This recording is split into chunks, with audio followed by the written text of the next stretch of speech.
Hey, what is up everyone? Welcome back to another review, and today I'm taking a look at this 30-minute missions kit right here that looks like a mecha olive, as in an actual olive, not the olive drab color that it's in, which it happens to be in as well. It's also got a grenade launcher, by the way. This right here is the extended armament vehicle armored assault mecha version. If you want one of your own, I got this through Hobby Link Japan. You can too, link in the description. Now let's check it out.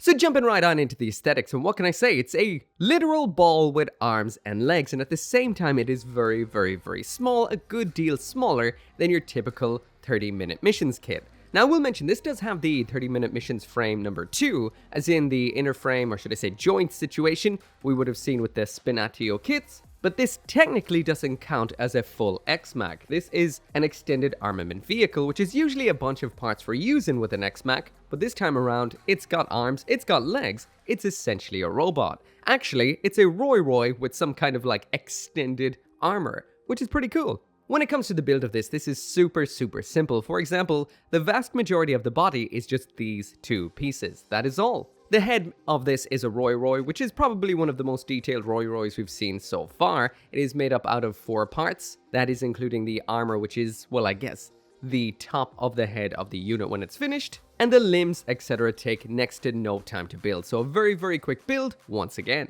There is one sticker in this kit's build, that is the large one that goes on the face of the Roy. As this is a large sticker, it doesn't actually look too bad, and it does give this a little bit of extra dimension to have that little shiny visor inside of the finished kit. This kit features all the usual 30-minute mission style hardpoints all over it, so that is 3mm holes everywhere. We've got a couple of C-clip parts on the waists. This doesn't actually come with any side skirt armor, but you can pop some stuff onto that. And we do have some nice tiny little slots in the wrists of this as well, which you could almost completely miss. I will mention all my 30-minute missions kits at the moment are stored away, so I don't actually have them to use with this right now. But like you can see right there on the side of the box, these kits, like I've said so many times, are like Mecha Lego. You are only restricted and limited by your own imagination. Once again, this is in that olive drab color, the green that we've seen since the very first Portanova, so that means you can mix and match this with tons and tons of 30-minute missions kits that we've seen in this exact same color, without the colors clashing whatsoever. And what can I say? This thing is absolutely unique. Same level of 30-minute missions detail, just in a small, roly-poly package. So just to give you an idea of just how small this is, there it is beside a high-grade Gundam. These are 1/44th scale, so the same scale as these, so if this was to stand beside a Gundam in reality, that would be its size. There it is side by side with a Master Grade, just in case you're curious, so it is a tiny bot. So now moving into the accessories that we get inside the box with this particular kit, and that is a set of hands. This is 3 alternate hands, not including the 2 we've seen already, and we do get a pretty cool looking grenade launcher in here too. When it comes to the hands that I've had on here the whole time are these fists, standard high-grade style holding hands right here, looking pretty good too. And when it comes to the alternate ones, we've got a pair of widespread open hands, always very nice. And we do have one extended wrist holding hand, usually for using blades and stuff like that. All of these we would have seen with the 30-minute missions Spinatio. Now, we'll mention changing these is the usual high-grade way with a little bit of a part swap. So there is only a back for the left and a right hand. So that is only 2 hand backs in here, but we do have 5 different hands. So as you're swapping out the hands, you will have to swap the back from hand to hand, which can be a bit tedious, but it's not the worst. Lastly then, the main event that we have in here is this grenade launcher, which looks incredibly nice. This is made out of 3 parts, that is both sides of the main body of it and the barrel.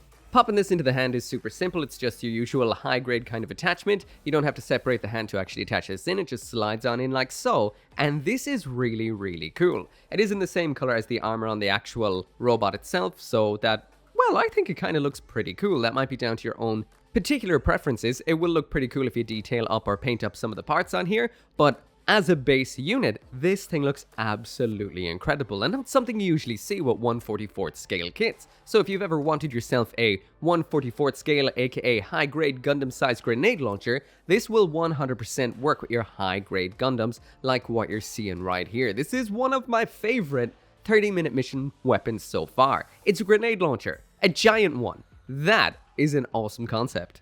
It is also worth noting that this is modular just like any 30-minute mission weapon, only slightly though. You can pop off the barrel, as you can see the usual barrel style slot is underneath that. So every 30-minute missions weapon, well at least the vast majority of them except the early 30-minute missions, all of this kind of barrel attachment, so that does mean you're able to just pop a barrel on here to change the overall look of the weapon.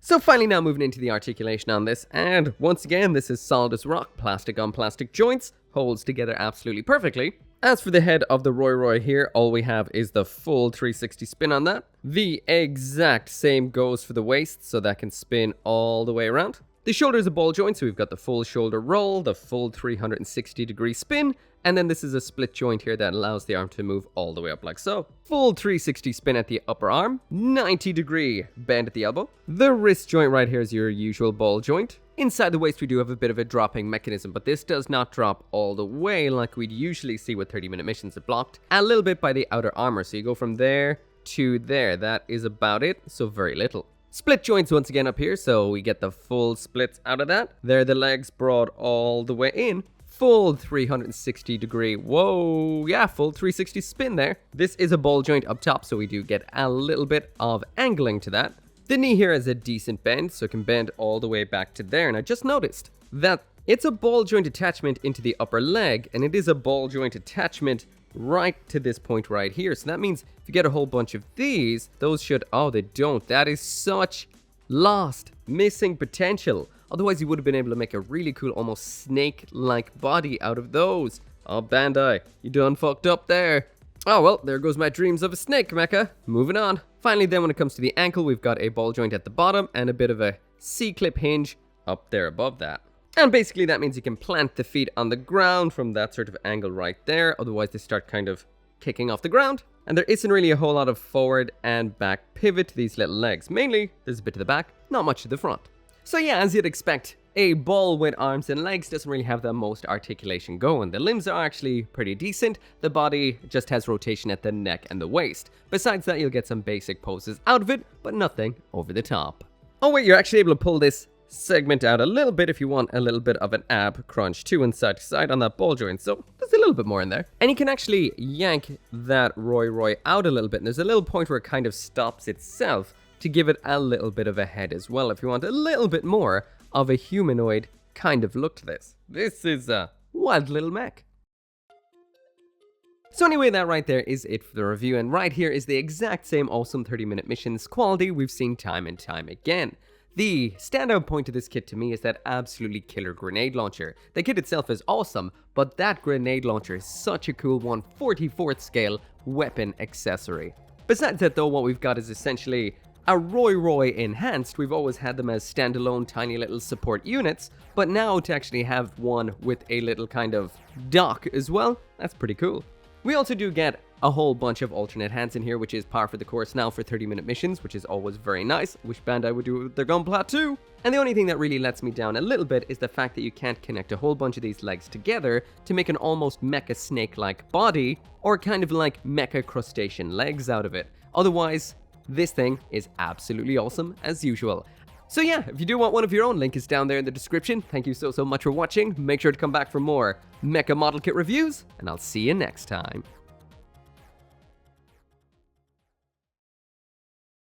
As always, this video and every video would not be possible without each and every one of you guys who watches my videos. And special thanks to those of you who are supporting me over on Patreon and on the channel members, including Caleb Engelhart, Global Frequency Studios, Go Little Rockstar, Gunpla UK Limited, Joe, Kill Me Inc., Lawrence Seahack, RG59061, and Van Fawn.